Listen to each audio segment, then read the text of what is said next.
Hey y'all, happy Tuesday. So I want to make mention one more time that tonight is Women in the Word. It's going to be online at 7:30 on the ministry Facebook page. Again, I'll share that to the Daily Devos group so that you can find it quickly or easily, not difficult.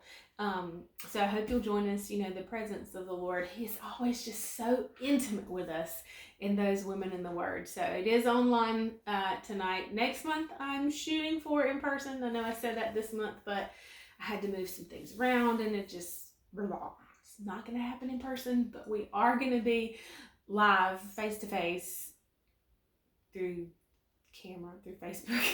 So anyway, one thing, because we were running out of time yesterday that I didn't mention, I was going back through my notes, in the Message translations, calling the prophets of Asherah Jezebel's special pets. So, do any of you have any special pets? I mean, like literal special pets.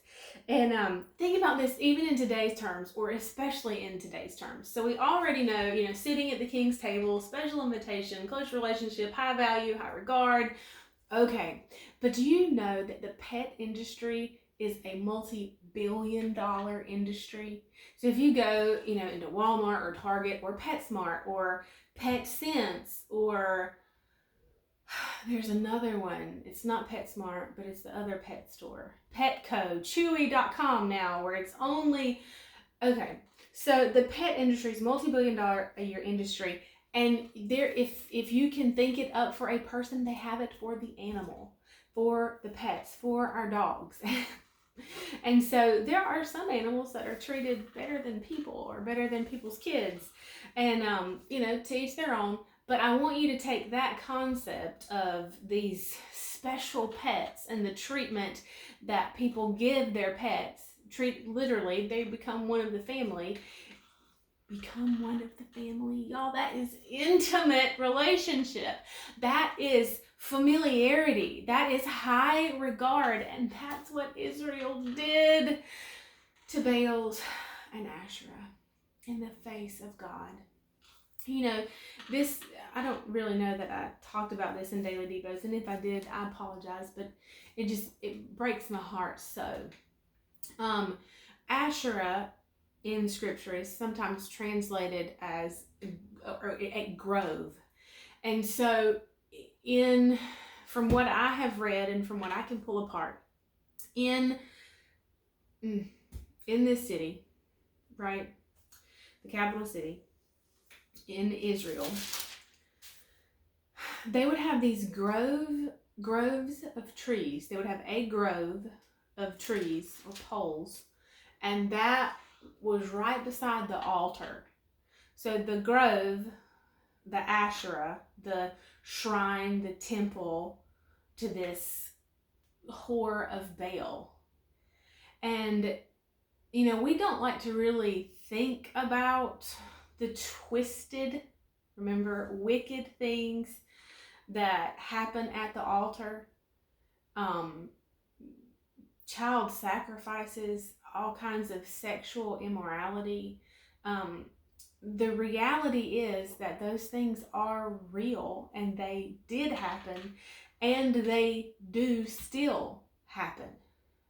They may not be as barbaric as they used to be in actual child sacrifices, but even when we dress things differently and we categorize them with our pomp and circumstance as more humane and this is okay, and we rationalize it out, it is still at its core wicked, wicked, wicked, wicked.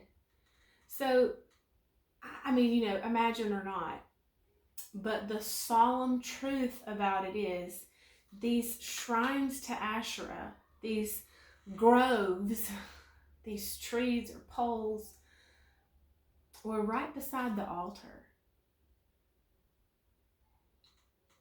And I can't help but think how blasphemous, how utterly sorrowful and saddening, and how pitiful. I mean, I cannot come up with the words to accurately describe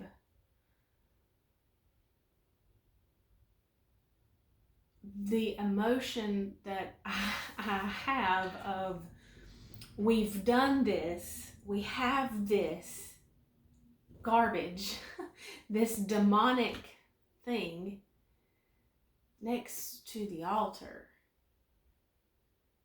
What separates? What is holy about the altar? How did we get this far? How did we let this happen is my first question.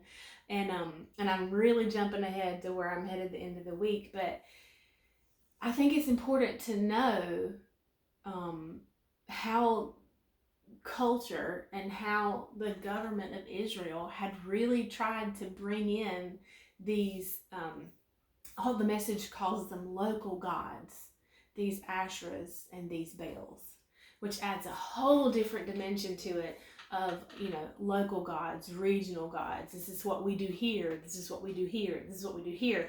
Meanwhile, there is only one God, Jehovah. And he's going to prove himself.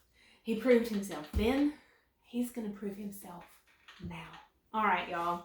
I've run my mouth long enough about that. So we'll pick up tomorrow. Bye.